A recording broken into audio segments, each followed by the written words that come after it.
Assalamualaikum semua. Hari ni saya nak share sikit nak share satu software dengan cikgu-cikgu semua. Okey, masalah kita sekarang ni bila kita buat PDPR, dan kita buat video sama ada kita record daripada Google Meet ataupun kita buat satu video yang lain untuk kita punya subjek. Masalah kita sekarang ni kita biasanya kita akan upload ke YouTube. Jadi file yang kita buat ni biasanya besar, besar. Jadi masalah kita sekarang ni bila kita nak share ke dalam Telegram, contohnya kepada Telegram, supaya pelajar-pelajar yang tak boleh masuk ke kelas PDPR kita secara online tadi, mereka boleh akses kepada ni. Jadi kita nak masuk ada masalah sebab file yang kita buat tu biasanya besar, 700 MB, kadang-kadang 1 GB dan sebagainya. Jadi saya nak share satu software dengan cikgu-cikgu semua yang mana kita boleh compress file tadi kepada saiz yang kita manageable size, yang mana kita boleh share dengan pelajar kita di dalam Telegram. Okay, so kita tengok.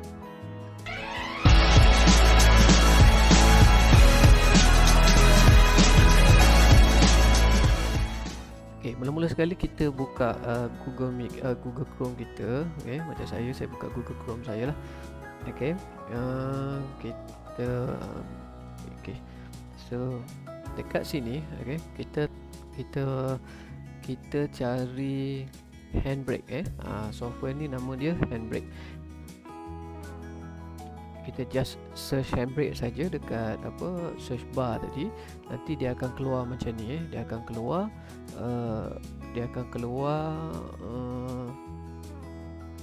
keluar link yang macam ni. Jadi cikgu just ambil ataupun cikgu sama ada cikgu nak ambil di download ni, just klik kat download ni ataupun klik dekat Handbrake kat atas ni. Tapi yang senang saya guna just download dekat ni lah. So bila kita download macam ni, dia akan bawa kepada page yang macam ni. So dia ada untuk operating system cikgu lah. Cikgu pilih lah yang mana cikgu yang operating system yang cikgu pakai. Kalau cikgu pakai Mac, so cikgu ambil ini lah. Kalau macam Windows, cikgu ada dua ni, dan kalau Linux dia ada ni. Jadi kalau macam saya akan download yang ni lah, 64 bit ni. So kalau PC cikgu, Windows cikgu 32 bit, so cikgu gunakan yang 32 bit. Kalau yang latest sekarang ni dah install dengan 64 bit ni, cikgu just tekan download je lah, macam biasa. So nanti dia akan keluar download ni, dan bila dah keluar download, cikgu dah boleh tutup dah. Cikgu dah boleh tutup. So nanti kalau macam saya dah siap download lah dekat sini.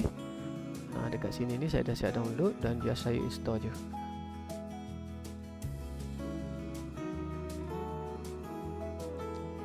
Okay, straightforward je cikgu. Tak ada nak perlukan apa-apa ni, just straightforward. Dan software ni saya tengok dia percuma. Dan sangat mudah lah, sangat mudah. Tak perlu kita nak set up, tak perlu nak kita nak savvy sangat lah. Okay, so sekarang dah ada kat sini, dia dah buat shortcut kat sini. Just buka macam biasa saja. Just double klik, kita buka.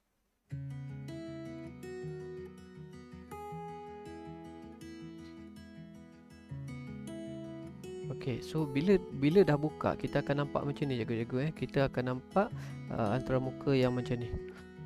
Kita akan nampak dia punya front page dia macam ni lah.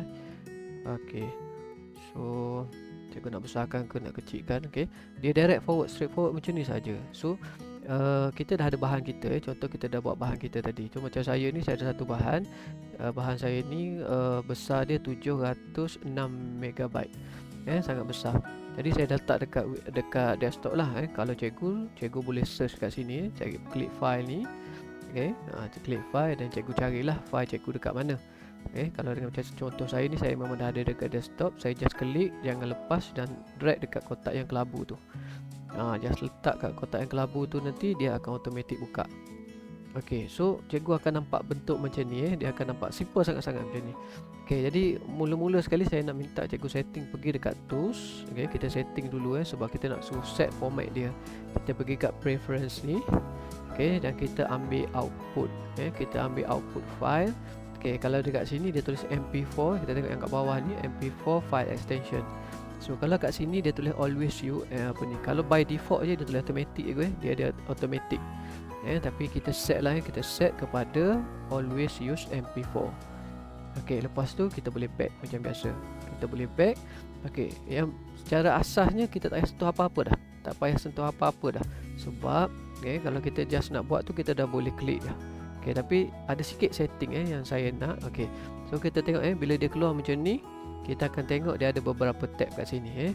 Yang pertama, sebab komputer saya ni dia pakai 32 bit, jadi saya install yang 32 bit. Jadi interface ni mungkin beza sikit dengan 64 bit. Tapi secara ni kedudukan saja. Okey, kalau yang 64 bit tu yang file ni dia duduk kat bawah. Dia duduk kat bawah kawasan ni. Tapi kalau yang 32 bit ni duduk kat atas macam ni. So tak ada apa pun ini destination. Okey. So pertama tengok source.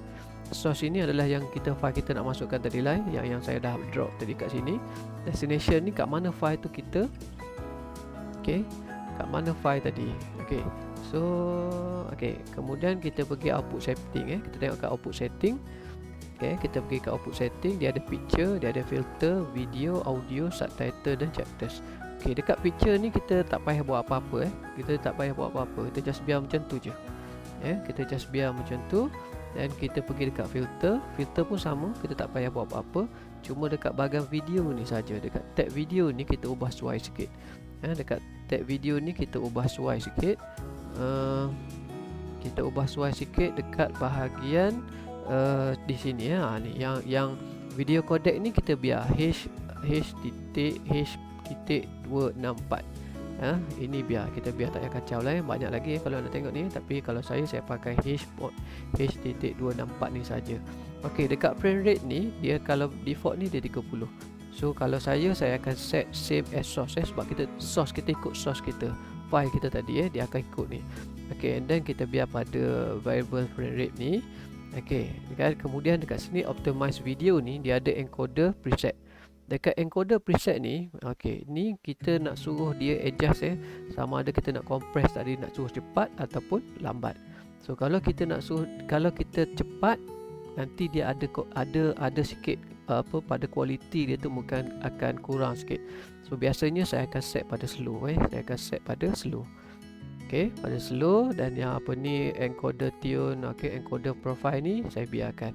Cuma dekat sini kualiti ni, kalau by default kalau komputer saya ni dia tulis 22 RF. Saya akan adjust saya try pilih 23. 23 RF dan yang lain tu saya biar. Saya biar. Saya tak ada buat apa dah. Audio pun sama. Ini default dia lah, tak payah kacau. Subtitle pun sama, chapter pun tak sama. Tak payah buat apa-apa dah. Jadi kita dah siap semua ni. Kalau kita dah siap, kalau untuk saya ni sekarang ni, bila kita dah siap semua ni, kita pergi kat destination ni, kita nak pilih kat mana file kita nak letak. Jadi contoh kalau saya letak dekat desktop je lah. Saya letak kat desktop dan saya bagi nama file saya. Saya bagi contoh, saya buat nama testing je. Saya buat nama testing. Dan saya tekan save. Kita ni lepas kita setting ni, dia akan pergi sini dan kita terus pergi start encode. So bila kita start encode, kita tengok dekat bahagian bawah ni. Kita tengok dekat bahagian bawah ni nanti.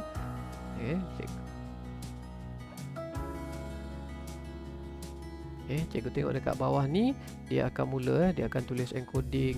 Dia adalah berapa persen dah siap, FPS semua, dan time remaining. Dalam kes saya ni ada dalam 23 minit lah lebih kurang. So dalam 23 minit tadi kita tunggu. Kita tunggu bila dia dah siap, nanti dia akan keluar dekat sini dan kita punya file tadi dia akan keluar dekat desktop. Atau kat mana destination yang kita buat ni lah. Kat mana destination yang kita set dia tadi. So kita tunggu dulu siap. Cikgu, bila dah siap nanti dekat bahagian bawah ni, nanti cikgu akan nampak dia tulis queue finish.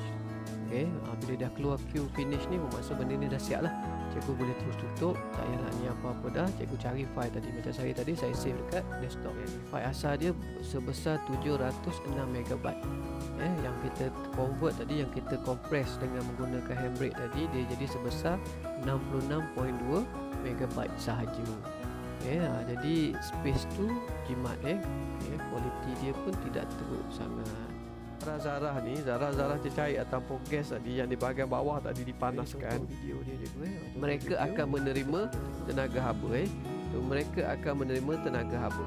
So, bila dia sekarang ni kalau kata kita nak share bahan ni dekat contoh Telegram saya akan share dekat Telegram macam biasalah saya akan gunakan Telegram, desktop Telegram ni. Saya akan loading, saya akan buka. Jadi saya ni saya dah ada saya dah buat channel science channel kelas dengan anak murid saya ni. Saya just klik sini klik butang klik paperclip tadi untuk share bahan tadi, dan saya cari desktop dan saya cari file saya tadi saya cari file saya tadi dan test tadi, nama file saya test tadi, testing ni tadi, dan saya just masukkan ke channel tadi contohnya dan kita terus send saja.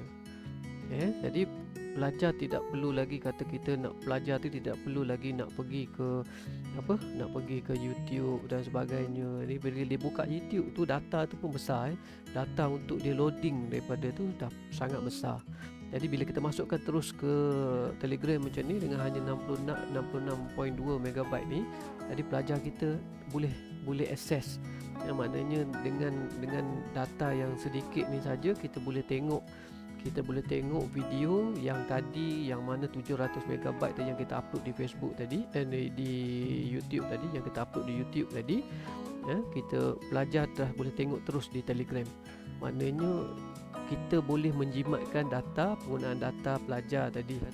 So, keadaan ini kita nak tackle pelajar-pelajar yang mana mungkin ada masalah dengan internet dia pakai data yang mana data tak banyak.